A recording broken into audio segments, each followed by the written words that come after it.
Friends, ఈ వీడియోలో మనం Motorola Moto G4 plus and Motorola Moto M camera comparison చేద్దాం.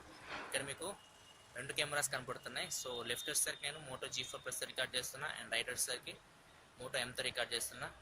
మోటో G4 ప్లస్ మీకు 5 మెగాపిక్సెల్ ఫ్రంట్ ఫేసింగ్ కెమెరా ఉంది.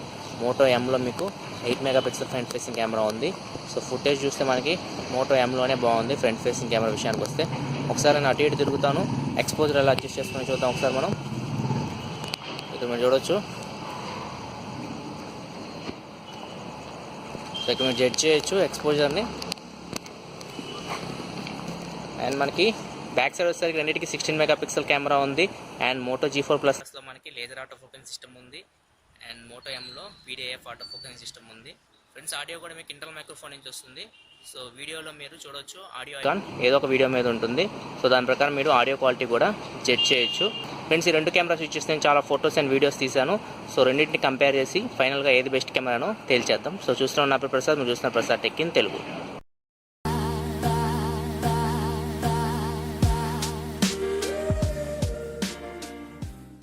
ఫ్రెండ్స్, డైరెక్ట్ శాంపిల్స్ తీసుకుంటే ఇక్కడ మీరు చూడొచ్చు, నార్మల్గా అయితే ఏం డిఫరెన్స్ కనపడట్లేదు. ఇప్పుడు జూమ్ చేసి చూడండి, మీకు లెఫ్ట్ సైడ్ మనకి మోటో G4 ప్లస్ తీసిన డీటెయిల్ బాగున్నాయి రైట్ సైడ్ తీసిన దాంతో కంటే.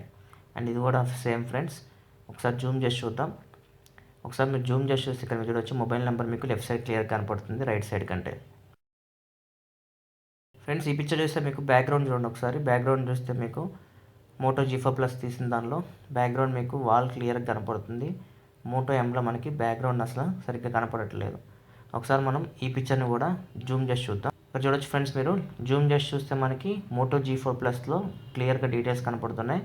మోటో Mలో అంత క్లియర్గా డీటెయిల్స్ మనకి కనపడట్లేదు. ఫ్రెండ్స్, ఈ ఫోటో చూస్తే మనకి రెండు ఫోటోలు చూడడానికి ఒకేలాగా ఉన్నాయి. ఇప్పుడు ఒకసారి దీన్ని మనం జూమ్ చేసి చూద్దాం.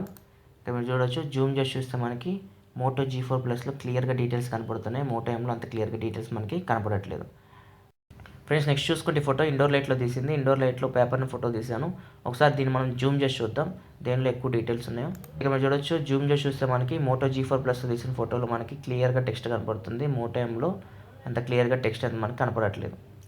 అండ్ ఫ్రెండ్స్, నెక్స్ట్ నైట్ విషయానికి వస్తే ఇక్కడ మీరు చూడొచ్చు, లెఫ్ట్ సైడ్ మనకి కొంచెం బ్రైట్గా కనపడుతుంది ఫోటో. మోటో M తీసిన కొంచెం డార్క్ కనపడుతుంది. అండ్ ఇక్కడ కూడా చూడొచ్చు మనం సేమ్, లెఫ్ట్ సైడ్ మనకి కొంచెం బ్రైట్ ఉంది, రైట్ సైడ్ కొంచెం డార్క్ ఉంది. మరీ లో లైటింగ్కి వెళ్ళిపోతే ఒకసారి చూద్దాం మనం. మరీ లో లైటింగ్ కండిషన్ ఇక్కడ మీరు చూడొచ్చు, మోటో G4 ప్లస్లో మనకి బైక్ క్లియర్ కనపడుతుంది. మోటో M తీసిన దాని ఫోటోలో మనకి బైక్ అనేది అంత క్లియర్గా కనపడట్లేదు. ఫ్రెండ్స్, నెక్స్ట్ ఈ పిక్చర్ తీసుకున్నా కానీ మీకు లెఫ్ట్ సైడ్ మనకి కొంచెం క్లియర్ కనపడుతుంది, రైట్ సైడ్ అంత క్లియర్ కనపడట్లేదు. ఒకసారి మనం ఈ ఫోటోని జూమ్ చేసి చూద్దాం, దేనిలో ఎక్కువ డీటెయిల్స్ ఉన్నాయో. సో ఇక్కడ మీరు జూమ్ చేసి చూసినా కానీ మనకి మోటో G4 ప్లస్తో తీసిన ఫోటోలు మనకి డీటెయిల్స్ ఎక్కువ ఉన్నాయి మోటో Mతో కంపేర్ చేస్తే. అండ్ ఫ్రెండ్స్, ఇది కూడా నైట్ కండిషన్లో తీసిందే. ఇక్కడ మీరు చూడొచ్చు, ఇది మొబైల్ ఫోన్ బాక్స్. ఇప్పుడు మనం ఒకసారి జూమ్ చేసి చూద్దాం. జూమ్ చేసి చూస్తే దేనిలో డీటెయిల్స్ అనేది తెలిసిపోతుంది మనకి. ఇక్కడ మనం జూమ్ చేసి చూస్తే ఇక్కడ మీరు చూడొచ్చు, లెఫ్ట్ సైడ్ మనకి క్లియర్గా టెక్స్ట్ అనేది కనపడుతుంది. మీ క్లాక్లో ఇవి కూడా కనపడుతున్నాయి, డేట్ టైం ఇవన్నీ క్లియర్గా లెఫ్ట్ సైడ్. రైట్ సైడ్ చూసుకుంటే మనకి ఏం కనపడట్లేదు, క్లాక్ 9:30 అని కనపడుతుంది, కానీ పైన కింద మనకు అంత క్లియర్గా ఏం కనపడట్లేదు. అండ్ టెక్స్ట్ కూడా బ్లర్ అయినట్టు కనపడుతుంది. అండ్ నెక్స్ట్ ఈ ఫోటో తీసుకున్న ఫ్రెండ్స్, దీన్ని ఒకసారి మనం జూమ్ చేసి చూద్దాం ఈ ఫోటోను కూడా. సో ఇక్కడ మీరు జూమ్ చేసి చూస్తే మనకి లెఫ్ట్ సైడ్ మనకి క్లియర్గా డీటెయిల్స్ కనపడుతున్నాయి మోటో G4 ప్లస్తో తీసిన ఫోటోలో. అండ్ రైట్ సైడ్ మనకి అసలు బ్లర్ అయిపోయింది మొత్తం. ఫ్రెండ్స్, ఇప్పుడు ఫ్రంట్ కెమెరా విషయానికి వస్తే మీరు ఇక్కడ మీరు చూడొచ్చు, ఇక్కడ మనకి మోటో M మంచి పర్ఫార్మెన్స్ చేసింది. మోటో G4 ప్లస్తో తీసిన ఫోటోలో మనకి ఓవర్ సాచురేట్ అయిన కనపడుతున్నాయి కలర్స్ అన్నీ.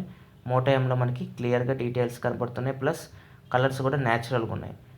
ఫ్రెండ్స్, ఈ ఫోటో నైట్ కండిషన్లో తీసింది. ఇక్కడ మీరు చూడొచ్చు, రెండు మనకి చూడడానికి బాగానే ఉన్నాయి. ఒకసారి వీటిని జూమ్ చేసి చూద్దాం. సో జూమ్ చేసి చూస్తే ఇక్కడ మీరు చూడొచ్చు, మోటో Mలో కొంచెం బ్లర్ అయినట్టు కనపడుతుంది ఫోటో. ఒకసారి మీరు బ్యాక్ సైడ్ ఫోటో చూస్తే మీకు క్లియర్గా అర్థమవుతుంది. బ్యాక్ సైడ్ ఫోటోలో మనకి క్లియర్గా డీటెయిల్స్ కనపడుతున్నాయి లెఫ్ట్ సైడ్, రైట్ సైడ్ అంత క్లియర్గా మనకి డీటెయిల్స్ కనపడట్లేదు. సో నైట్ కండిషన్లో మీరు చూస్తే Moto G4 plus Moto M కంటే కొంచెం బెటర్ పర్ఫార్మెన్స్ చేస్తుంది ఫ్రంట్ కెమెరా విషయంలో. ఫ్రెండ్స్, నెక్స్ట్ వీడియో డిపార్ట్మెంట్కి వస్తే ఇక్కడ మీరు చూడొచ్చు, మోటో G4 ప్లస్ ఈజీగా ఫోకసింగ్ చేస్తుంది. మోటో M ఫోకస్ చేయడానికి స్ట్రగుల్ అవుతుంది. ఇక్కడ మీరు చూడొచ్చు, అసలు నా వాచ్ అనేది ఫోకస్ చేయట్లేదు. మోటో G4 ప్లస్ తీసుకుంటే వాచ్ని ఫోకస్ చేస్తుంది, ప్లస్ ట్రీని కూడా ఫోకస్ చేస్తుంది. ఫ్రెండ్స్, నెక్స్ట్ వీడియో స్టెబిలైజేషన్ తీసుకున్నా కానీ మనకి మోటో G4 ప్లస్ తీసిన వీడియో మీకు స్టేబుల్గా ఉంది నడుస్తున్నప్పుడు. నేను ఇక్కడ మోటో M తీసిన వీడియో మీకు షేక్ అవునట్టు కనపడుతుంది. సో మీకు ఇన్బిల్డ్ మనకి సాఫ్ట్వేర్ స్టెబిలైజేషన్ ఉంది మోటో G4 ప్లస్లో. సో మోటో Mలో అది లేదు. సో అందుకే మనకి వీడియో అనేది స్టేబుల్గా కనపడుతుంది మోటో G4 ప్లస్లో. And next final night sample తీసుకున్నా కానీ ఇక్కడ మీరు చూడొచ్చు, మనకి డీటెయిల్స్ మాత్రం మోటో G4 ప్లస్లో బాగా కనపడుతున్నాయి. కాకపోతే మోటో G4 ప్లస్లో వీడియో మనకి కొంచెం ఓవర్ సాచురేటెడ్ కనపడుతున్నాయి కలర్స్. మోటో Mలో కలర్స్ మనకి న్యాచురల్ కనపడుతున్నాయి. కాకపోతే డీటెయిల్స్ అంతా మిస్ అవుతున్నాయి. ఫ్రెండ్స్, ఓవరాల్గా చూసుకుంటే Motorola Moto G4 plus Moto Mని ఈజీగా బీట్ చేసింది. మోటోరోలా మోటో G4 ప్లస్లో ఉన్న కెమెరాని తీసుకొచ్చి మోటో Mలో పెడితే మోటో Mకి కొద్దిగా గొప్ప హెల్ప్ అయ్యేది. సో మోటోరోలా పని చేయలేదు. మోటో Mని సపరేట్ కెమెరా పెట్టింది and laser auto focus system కూడా తీసేసింది. సో అక్కడ ఫోకసింగ్ విషయంలో కూడా అది స్ట్రగుల్ అవుతుంది. సో మీరు పిక్చర్స్ అన్నీ చూశారు, మొత్తం ఎక్స్ప్లెయిన్ చేశాను. సో ఓవరాల్గా చూసుకుంటే మాత్రం మోటో G4 ప్లస్ 20,000 లోపు బెస్ట్ కెమెరా అని చెప్పి మళ్ళీ ప్రూవ్ చేసుకుంది. సో ఇది friends camera comparison between Moto G4 plus and Moto M.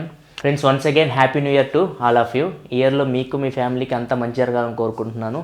Friends, మీలో చాలామంది మన ఛానల్ ఇయర్లో 1 lakh సబ్స్క్రైబర్స్కి రీచ్ అయిద్దని చెప్పి కామెంట్స్ చేస్తున్నారు. సో ఖచ్చితంగా అది నిజమవ్వాలని కోరుకుందాం. నాకు ఇంతగా సపోర్ట్ చేసినందుకు మీ అందరికీ చాలా చాలా థ్యాంక్స్. ఫ్రెండ్స్, మీరు ఈ 2 మొబైల్స్లో ఏ మొబైల్ కొందాం అనుకున్నా కానీ నేను డిస్క్రిప్షన్లో లింక్ ప్రొవైడ్ చేస్తున్నాను. సో ఆ లింక్స్ యూస్ చేసుకుంటే కొద్ది గొప్ప ఛానల్కి హెల్ప్ అవుతుంది. ఎందుకంటే మొబైల్స్ అని నేను కొని రివ్యూ చేస్తున్నాను అండ్ ఫ్యూచర్లో కూడా కొన్ని మొబైల్స్ ఇంకా కొందాం అనుకుంటున్నాను. సో ఫైనాన్షియల్గా మీకు కొంచెం సపోర్ట్ ఇవ్వాలి నాకు. సో మీరు నా లింక్స్ యూస్ చేసుకోవడం వల్ల నాకు కొద్ది గొప్ప హెల్ప్ అవుతుంది. సో ఇంకా నేను ఇట్లాంటి మొబైల్ రివ్యూస్ మీకోసం తీసుకురాగలను. సో వీడియో మీకు నచ్చిందని అనుకుంటున్నాను. ఒకవేళ మీ వీడియో వస్తే కింద లైక్ బటన్ ప్రెస్ చేయండి అండ్ వీడియో మీ ఫ్రెండ్స్ అందరితో షేర్ చేయండి. అండ్ తప్పకుండా మన ఛానల్కి మర్చిపోకుండా కింద మీకు రెడ్ కలర్లో సబ్స్క్రైబ్ బటన్ కనపడుతుంది కదా, దాన్ని హిట్ చేసి ఈ ఛానల్ సబ్స్క్రైబ్ చేసుకోండి. ఎందుకంటే ఇలాగే mobile reviews, unboxings and technology సంబంధించిన ఇన్ఫర్మేషన్ మీకోసం తీసుకొస్తూ ఉంటాను. This is your Prasad signing off. I'll see you in next video. Thanks for watching. Bye bye now.